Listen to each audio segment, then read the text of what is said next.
Stop! Before you buy your next car, please listen to this. VIP Autos in Hemet, the fastest growing broker in the Inland Empire, now offers pre-owned VIP certified vehicles with the same no-hassle pricing concierge service that has already been the choice for many businesses, celebrities, and very important people like you that just want to save time and money without the dreaded hassle. Experience the VIP difference. Go to VIPautos.net or call 951-652-9500. 951-652-9500.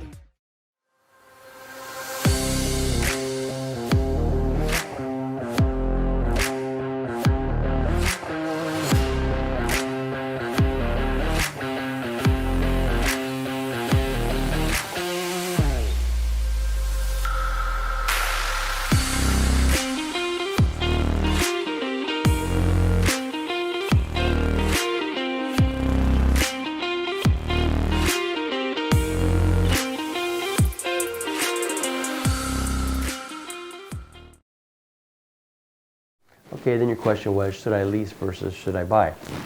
Again, it's not a one-size-fits-all. So keep in mind when you're leasing, you're renting. You're renting the car, you're renting that portion. When you're buying it, you'll own the car, and hopefully you've made enough payments, you've made the payments, and you'll end up with a title in your hand. You can either trade it in, use the value of that car to go on the next car, or just keep it and not have any payments for a while. And that's a nice feeling, knowing that you're driving a car without making payments.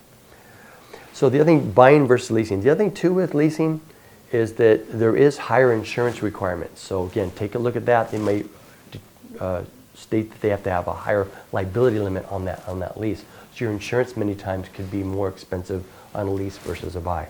The other thing too about a buy is if you're financing it, you have to have full coverage, which means comprehensive collision, which pays for the car, whether you wreck it or somebody wrecks it or it's stolen or something, and then a liability would be, of course, if you hit somebody else's property or that so on. So if you're financing or leasing, you need comprehensive collision and then and liability also. If you buy the car and you've paid it off and you have a small balance, some people just go ahead and change it to just liability only to lower their insurance costs. But keep in mind that'll just pay for other people if you put damage to their property or their vehicle, but it won't pay off for your car. So again, and contact your insurance agent to get more details of that. So again, do you want to lease it, basically renting, or do you want to buy it, end up with the balance, or end up with the title at the end? And for me, I've done both, but I've done it for different times in my life, in different situations, and what I wanted to accomplish. And so look into that. Car leasing. Hey, that's a good question. Do you know car leasing has actually started back in the 1700s with buggies, with horse buggies? So leasing is really renting. Somebody bought it and you're paying a portion of it to use it for a determined amount of time. But here's the thing too about leasing. I've had people ask me many times besides you, hey, should I lease or should I buy? It's not a one-size-fits-all. You want to know what your current situation is or what is it you want to hope to achieve. You get some people that want a very nice car. They want to buy drive the latest technology. So if you do that, then you would want to, and you don't drive a lot of miles, you could lease it, pay a certain payment for maybe 2 to 3 years, and then turn it in. And then keep in mind, you don't get any money back. You would turn it in for the end. So that would be, again, an idea. So you're paying for the newest part of the car, not to buy the entire car. So you're buying part of a car. For me, I was introduced to leasing in the 80s. In the 80s when it came out with leasing, and then through the 80s, late 80s, the 90s, General Motors they called it the smart lease. So it's always been branded. What is it? So and then Ford came up with called the red carpet lease. And they'd say, buy half a car, So the whole idea is, keep in mind, when you're leasing, you're typically paying just the portion you're going to use. So for example, they'll say, the residual value. So let's say, I'm going to use round numbers. Let's say it's a $20,000 car, which is a cheap car nowadays. Just use round numbers. And they say it has a 50% residual value. Residual value means what's that car worth in the future. So then you're going to make payments on $10,000 for maybe 2 to 3 years at that, with a fee added to it. Now in that payment, you'll be paying your sales tax on that payment also.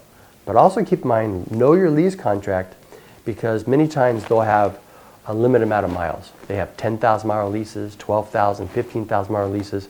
And you want to make sure that if you're going to do a lease, you want to determine what you typically drive per year. Because you don't want to end up at the end of a lease being stuck with a bill charging you 25 cents a mile that you went over and you just realized you went 20,000 miles over the limit. So those are things to know. Back when leasing first started, they had two types of leases called an open end and a closed end. Open end meant, okay, we're going to guess the value in the future. We're going to just charge you this portion, but we're going to look at the blue book, and then you're going to, if it's worth less, we'd like to get a check from you. If it's worth more, we'll take it.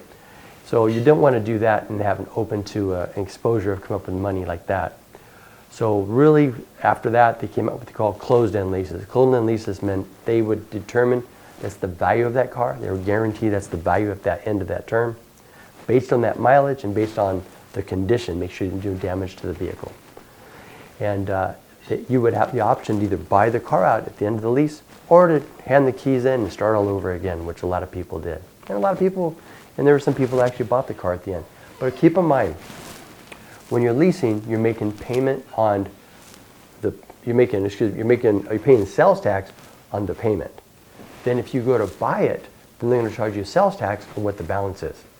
So just keep that in mind again when you do that. I hope that answers it. And if you have any more questions, let me know.